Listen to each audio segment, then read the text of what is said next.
What is good? The Boom-Bap Historian is back, and yeah, man, I think it's only fitting that we get a new album, and it sounds like the first of 3 projects from this year, as we get the new project from Will Smith, based on a true story, released on 3/28 of 2025. So obviously there was a lot of talk, and going into the end of 2024 with some of the singles that started popping up, or the newest songs, I should say, and those kind of propelled into the announcement of the record, and then here we are with the album release. No need to dive into a history of Will Smith, also known as the Fresh Prince. I mean, I think it's pretty evident. Everyone should know about Will Smith. But just for me, as a growing up in the 80s and 90s, born in the 70s, when I hear artists from, the heyday, or, the golden age of when I first started getting into hip-hop music, I'm excited. I was excited to hear this record. I thought all of the Will Smith albums were pretty dope. I think Lost and Found, I thought, was a really good album. I thought Born to Reign was a good album. Millennium, Big Willie Style, and of course all his albums of Fresh Prince. He's a phenomenal storyteller, and a lot of shit has happened in the past couple years and surrounded him, and been a lot of skeptics and talks. And the cool thing is, I ignored all that, and I just listened to Will Smith, the rapper.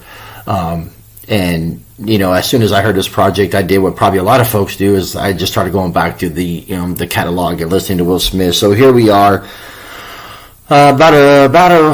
almost a week since the album came out, and for me, I gave this album 4 mics. I'm sure there'll be some haters, but I don't care. It was just refreshing to hear some really dope, a dope project from Will Smith. There's a few tracks. I think this is considered like episode 1, Rave in the Wasteland.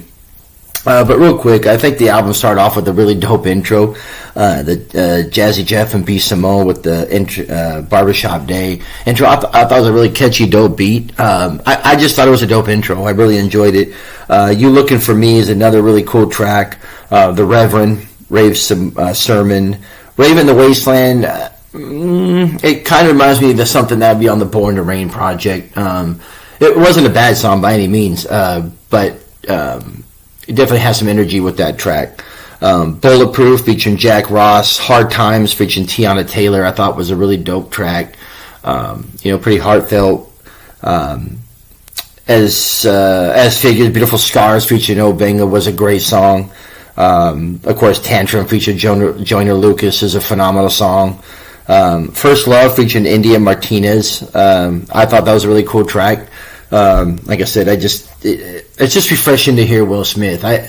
There's some of the hater. Oh, we don't need to hear from the older generation. And the reality is maybe you don't, but I do, and I enjoy listening to it. And I hope to hear more, not only from Will Smith. I can't wait to hear the rest of the projects, but I hope that eventually the more Cool G Rap come out, or Big Daddy Kane, or what have you. So Make It Look Easy, another cool, really cool track. Then the Reverend YCMI sermon, You Can Make It, featuring Friday, and then Work of Art featuring Jaden, and then it finishes with the Reverend WOA interlude. So again, I gave this 4 mics. I'm sure people are probably going to put it less than that, but I think the people that are less than that are just the extreme fucking haters, personally. And probably would never sway you. Could have dropped a phenomenal, album, which I feel it is a great album, but he could have dropped the classic of all classics, and people are still going to hate. So that's why I don't get caught up in the energy of what he's did in the past. I really don't care. Nothing he did ever influenced me whatsoever, or did anything to me, and what happened. But as far as just listening to Will Smith, music-wise, it's refreshing to hear. And I can't wait for the next 2 projects. So salute to Will Smith. I appreciate coming out, putting your message on music, and putting yourself out there again for the world. That's what it's all about. So Will Smith, based on a true story, 4 mics. I just enjoy listening to it. I probably heard it 4 times the night it dropped. Yeah. So let me know your comments, what you think. Maybe you are a Will Smith fan. Maybe you're not. Don't know. But let me know what you think. Like, subscribe, and definitely looking forward to getting into some more releases. As we're on the eve of Thursday night midnight, so more releases to come. All right, peace.